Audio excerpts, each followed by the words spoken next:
Pues ya tenemos con todos nosotros a Daniel Valverde, que viene a hablarnos de un tema muy curioso y a la par creo que un tanto desconocido. Bueno, al menos por mi parte, yo no sabía nada de este tema, no sé si está muy extendido. Bienvenido, Daniel. Muchas gracias. Te hemos sacado de la piscina para venir a la explanada, que estamos ya en temporada estival.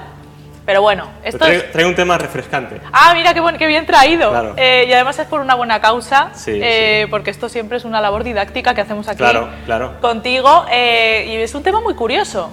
Y muy desconocido, al menos para el gran público. Claro, ¿no? yo he hablado de mí creyendo que todo el mundo pensaba como yo, pero es verdad que tampoco está muy difundido este tema. No está muy difundido.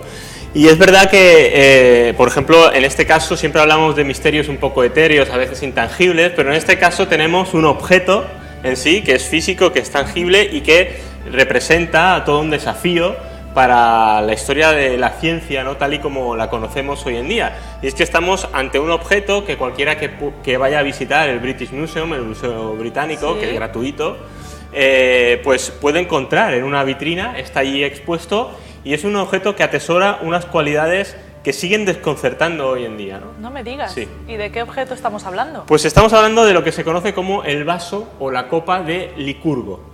Es un objeto que por aquí tenemos la imagen. Es un objeto, es una copa, lo que se llama una diatreta. Esta copa es enjaulada. Una diatreta es una copa que tiene una especie de revestimiento, que es una jaula. A ver si es posible que nos quedemos en esta foto y no pasemos a la siguiente, porque se desvela un poco el misterio que quiero ahora comentar. Vale. Esto es el aspecto que tiene cuando la luz incide sobre esta copa de vidrio romano. Está fechada, se calcula que puede estar fabricada en torno al siglo IV después de Cristo. Sí. Es vidrio romano. El pie es posterior, fue una reconstrucción posterior y algunos adornos, pero lo que es en sí la copa, vemos que es un objeto ceremonial. Aquí tenemos la imagen. Ay, no ha podido pasar. Aquí tenemos la imagen, que es a lo que yo me refiero con este misterio. Es una copa que, curiosamente, cuando la luz le incide desde atrás o desde el interior, se ve de este color rojizo. E incluso vemos a Licurgo. Licurgo es el rey de Tracia. Ajá. Licurgo tuvo un encontronazo, unos problemas con Dionisio, el propio Dionisio, y el propio Zeus lo castiga. Bueno, es lo que se representa era peleón, en esta, ¿no? sí, a través de unas zarzas que se le enredan. Bueno, este es el enjaulado, ¿no? Los motivos del enjaulado. Y curiosamente, cuando la observamos en el Museo Británico, ¿Sí? esta copa, este vaso, vemos este color verdoso. Sí. Pero, como digo, al incidirle la luz desde otro ángulo, Sí. posteriormente, o desde el interior, vemos como la copa adopta una tonalidad rojiza e incluso púrpura. Vemos el interior de Licurgo de un color púrpura, incluso un poco rosado. Aquí vemos la imagen. Pero claro, es que esto es fascinante porque no olvidemos la fecha en la que se fabrica, ¿no? Claro. Entonces es como, no sé. Y no solo eso, cuando vemos ahora cómo se fabricó, porque además vemos cómo el torso de Licurgo tiene otra tonalidad. Además, todo evoca mucho al color que podría ser el color del vino, sí. Que además había unas ofrendas a Baco que se podrían haber hecho precisamente con este objeto ritualístico. Bueno, lo curioso de todo esto es que los investigadores, hay estudios muy recientes, de los años 90, incluso desde hace poquito, a principios de los años 2000, donde se ha determinado que lo que le confiere este poder dicrómico, porque se llama así, es la presencia en el vidrio de una solución coloide de nanopartículas de plata y oro. Nanopartículas, para que los oyentes hagan una idea, un nanómetro, estaríamos hablando que es del orden de 1000 millonésimas de metro. Es decir, por ejemplo, un pelo nuestro son 75.000 nanómetros. Es decir, las partículas que se integraron en esa solución coloide, para que la gente se haga una idea, si tienen ahora mismo delante un poco de sal, que dejen una pizca de sal y la partícula de sal más fina, estaríamos hablando que es 1000 veces más fina que esa partícula de sal fina. Es algo... Claro, a nivel atómico y prácticamente atómico y electrónico, ¿no? De lo que estamos hablando. Es una tecnología que además se produce este efecto manteniendo una proporción muy particular, en este caso de 340 ppm de plata y 40 ppm de oro, una proporción 7:3, podríamos decir. Con esta proporción, integrando en ese vidrio esa solución coloidal de plata y oro a nivel de prácticamente, como estamos viendo, nanométrico, sí, obtendríamos este efecto, que no ha sido reproducido posteriormente. Sí que es verdad que hay algunos fragmentos de alguna otra copa que parece y se conservan, que parecen tener estas propiedades, pero evidentemente es una tecnología esta que aún hoy en día es difícil de llevar a cabo y se está aplicando, la nanotecnología se está aplicando hoy en día, por ejemplo. Además, muchas de estas aplicaciones actuales han sido a raíz de estudiar la copa o el vaso de Licurgo, es decir, nos hemos fijado en lo que hacían los romanos o quien quiera que fuera, esa élite de artesanos, lo que hicieron hace 1600 años para aplicarlo a la tecnología actual, por ejemplo, a tratamientos, por ejemplo, de terapias contra el cáncer, a nivel de nanopartículas, por ejemplo, en aplicaciones fotoeléctricas y muchísimas otras aplicaciones que tiene hoy en día la nanotecnología, ¿no? ¿Podríamos plantearnos que surgió de una forma accidental? Esto es lo que sostienen muchos, de hecho. Hay muchos investigadores o algunos especialistas que sostienen que esto fue producto del azar. Es decir, el vidrio estaría contaminado de forma aleatoria y no voluntaria por partículas o nanopartículas de oro y plata, y que al realizar la mezcla, al realizar la construcción, pues se le habría conferido esas propiedades. ¿Qué es lo que ocurre? A ver. Que lo que se ha demostrado, sobre todo en una investigación muy actual, es que eso es casi más difícil que imaginar que es algo voluntario, porque la proporción tiene que ser tan específica, ese 7:3 que decía, y entre oro y plata, ese equilibrio, tiene que ser tan específica y la mezcla tiene que estar también, el coloide tiene que estar tan bien repartido por toda la copa que cuesta imaginar que fuera algo involuntario o azaroso, como hay mucha gente que sigue defendiendo. Claro. Yo no creo en el azar, yo creo que fue algo intencionado y creo que además con ese tono rojizo se le estaba confiriendo, digamos, una connotación vinícola, podríamos decir, porque qué casualidad además que justamente el perímetro interior del torso de Licurgo tenga ese color purpúreo. Es decir, vemos que hay una selectividad además sí, que le confiere, si fuera algo aleatorio, ese torso posiblemente no tendría esa bueno, pero a veces el azar ¿sí? da resultados también muy curiosos. Desde luego, ellos no tenían la tecnología ni las herramientas necesarias como para medir esa proporción de la que hablas. Piensa que tendría que ser algo muy intuitivo. Claro, para detectar estas partículas hoy en día no nos sirve ni siquiera un microscopio óptico. Tendríamos que utilizar un microscopio electrónico de transmisión. Es decir, estamos hablando de una escala, trabajar a una escala que incluso hoy en día es muy complicado.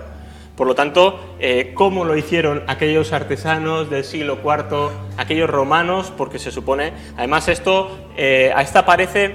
copa aparece a través de los Rothschild, de la dinastía Rothschild, que la adquieren en Francia, creo recordar, y luego en 1958 la venden al British Museum a cambio de unos $20.000 aproximadamente, que compra la pieza. Porque claro, ni qué decir tiene que alrededor de esta copa se generarían un montón de leyendas, de mitos y pues no sé, le atribuirían cosas paranormales. Claro, hay que imaginarse ese efecto que para muchos sería algo prácticamente mágico, ¿no? O incluso, ¿por qué no? Se podría incluso hablar en su momento de una maldición del propio dios Baco que regresaba, ¿no? y se personificaba en el interior de esa copa, ¿no? Hay que imaginarse la copa esa llena de vino e iluminada por detrás, pues...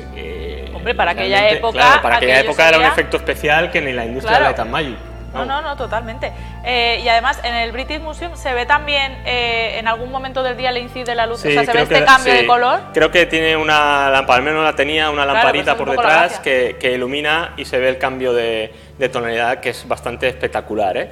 Esto es lo que se conoce en el mundo, digamos, del misterio, de la arqueología imposible, de la historia menos ortodoxa, como OOPART.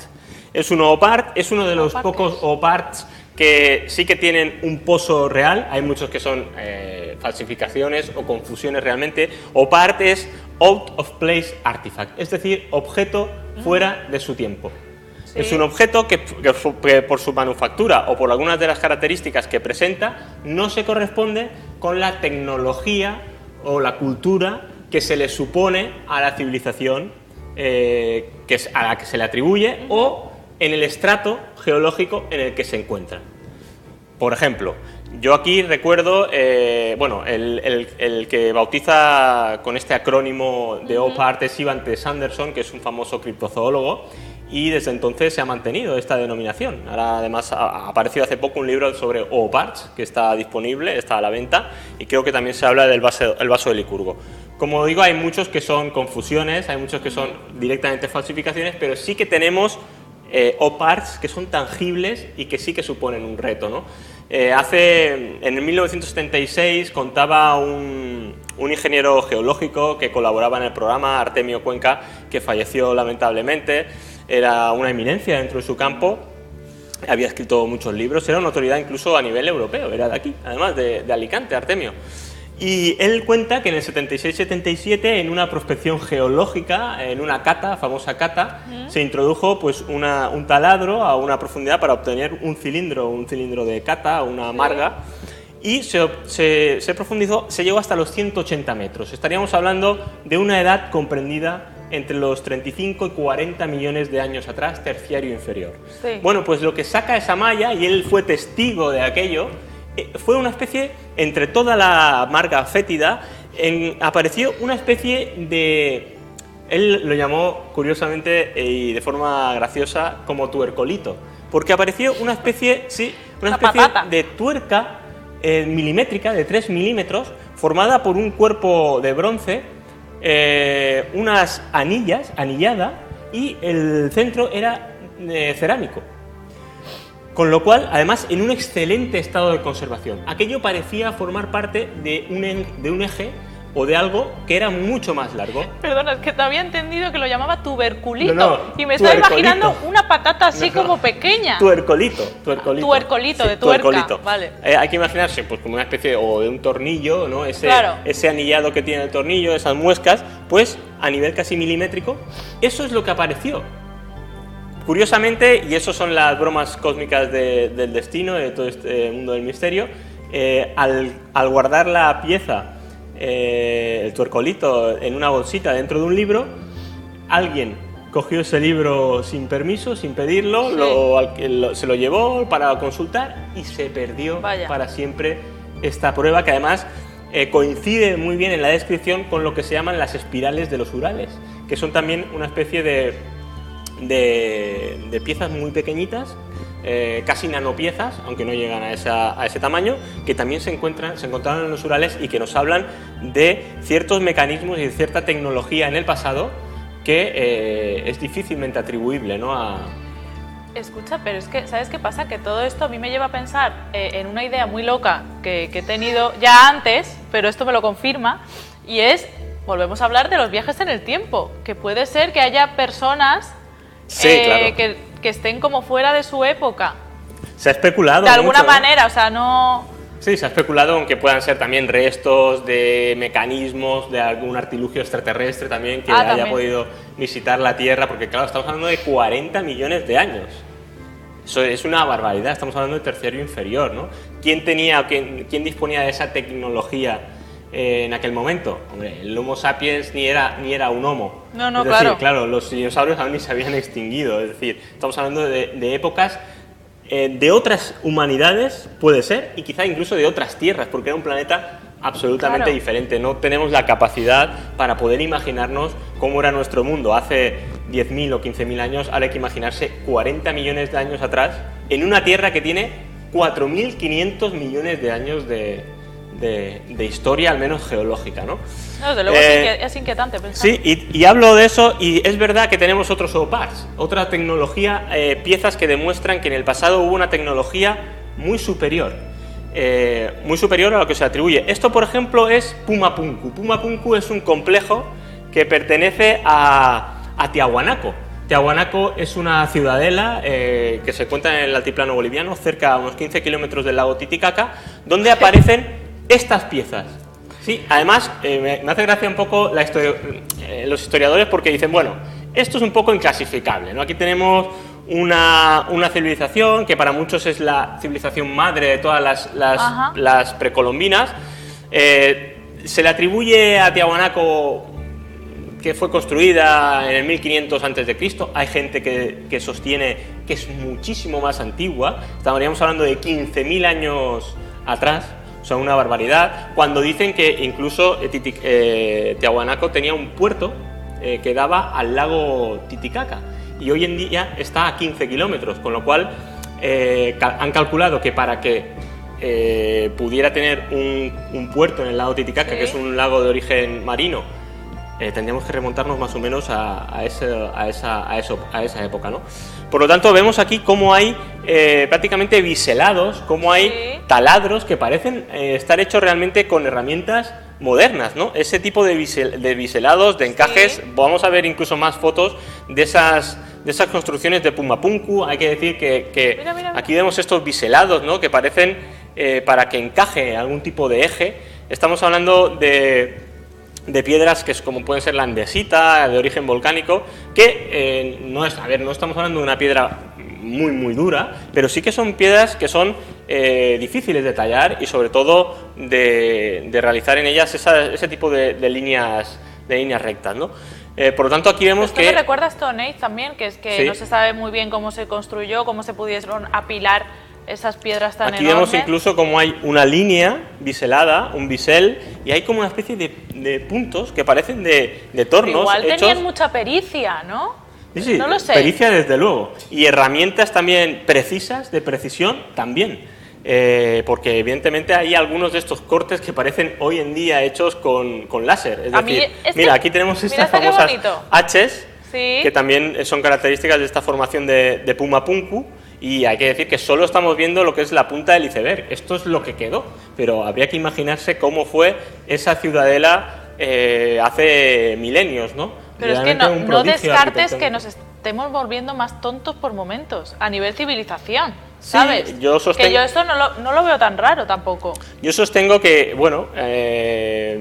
¿Qué ocurre? Que la evolución humana no es lineal. No es lineal, claro. Yo creo que se ha llegado a ciclos, es decir, a cumbres y luego a involuciones, a periodos de involución. Eso se ve muy bien también con la Gran Pirámide, con las pirámides de Egipto, ¿no? Cómo a partir de la Cuarta Dinastía se consigue un cenit constructivo de perfección.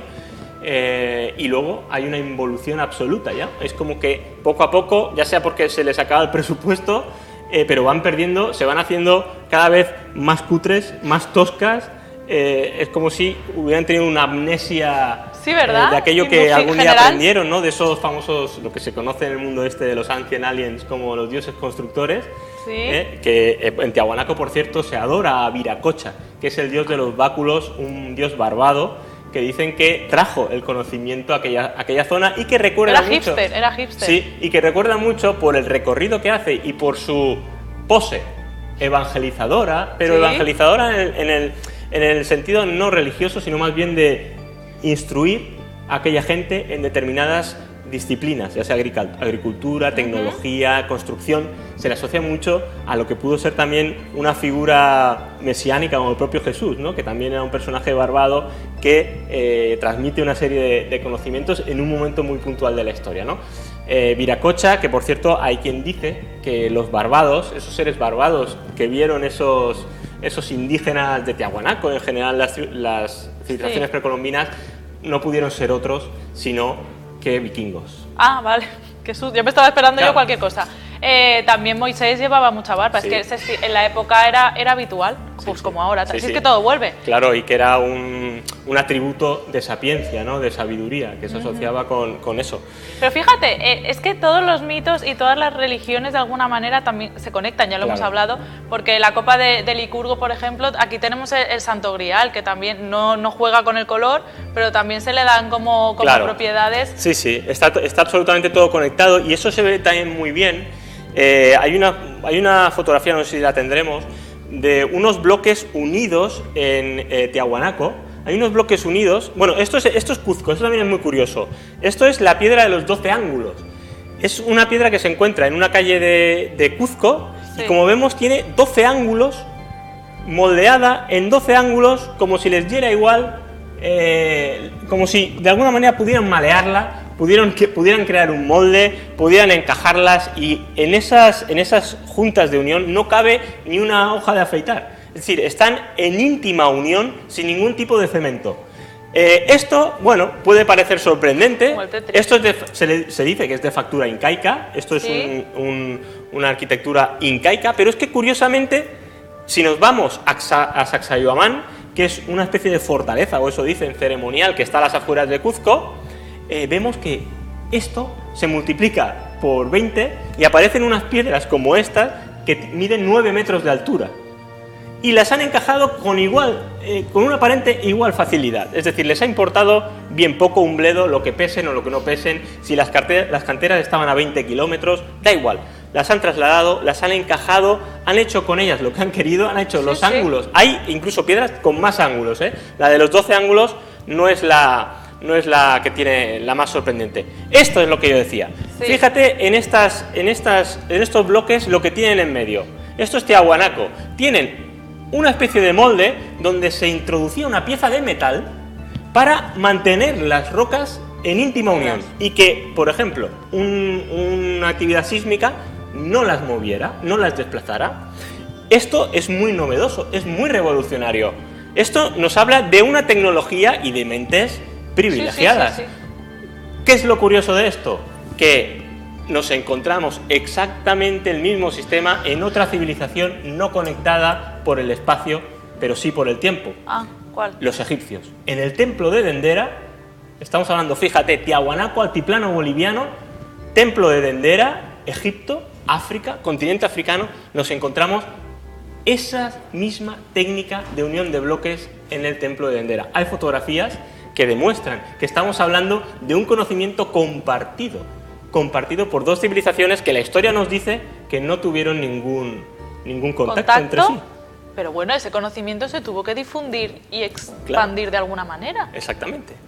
Y hay muchas pruebas de este contacto entre civilizaciones y de este conocimiento de esa edad de oro perdida que ya no existe, dejó de existir y que, por ejemplo, el Oopart, y lo he dejado para el final, el Oopart más grandioso, más inexplicado y más desafiante es este que tenemos aquí, la gran pirámide de Jufu o de Keops, ¿no? Con esa gran galería y esa manufactura también impresionante, ¿no? Más de 2 millones de bloques colocados uno tras otro, manteniendo un error, por ejemplo, en las caras de apenas 14 centímetros en 250 metros. Esto es una tecnología y una precisión que hoy solo alcanzaríamos con instrumental óptico. Ellos nos dicen que lo hacían con cuerdas y con instrumentos de cobre. A mí me cuesta mucho creerlo, ¿no? Cómo pueden colocar piezas, como en las cámaras de descarga arriba, en la cámara del rey, hay bloques de granito de 50 toneladas, perfectamente tallados, perfectamente pulidos, que se han colocado allá arriba, a casi 130 metros de altura, porque la pirámide tiene 146 metros de altura. ¿Cómo las han transportado? Río Nilo abajo, en este caso.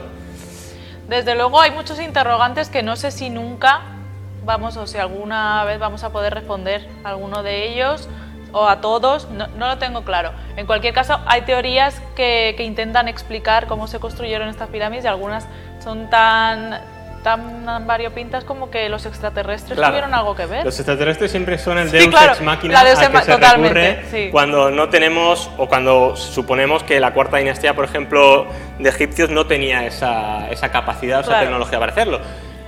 Que tenían esa capacidad es evidente, que alguien lo construyó es evidente. Lo que deberíamos plantearnos, y yo creo que es la postura más inteligente en estos casos, porque hablamos de una tecnología perdida, lo que deberíamos plantearnos es si realmente de dónde provino esa información. ¿Realmente fue una información o unos conocimientos transmitidos por el legado de otra humanidad que ya no existe y existió hace 40 millones de años, hace 15.000 años?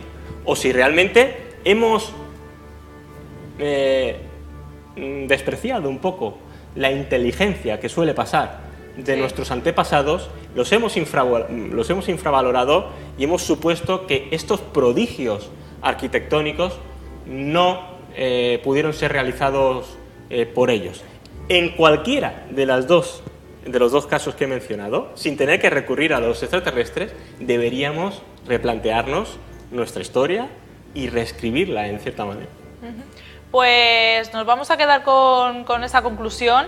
Muchas gracias, Daniel, por haber venido una semana más, ya en pleno verano, Sí, a la sí. explanada. Nosotros continuaremos, pero ya será mañana, a eso de las 7:30. Ya sabéis que tenéis una cita con la explanada en Alacant TV, así que disfrutad de lo que queda de día, que mañana volvemos a vernos.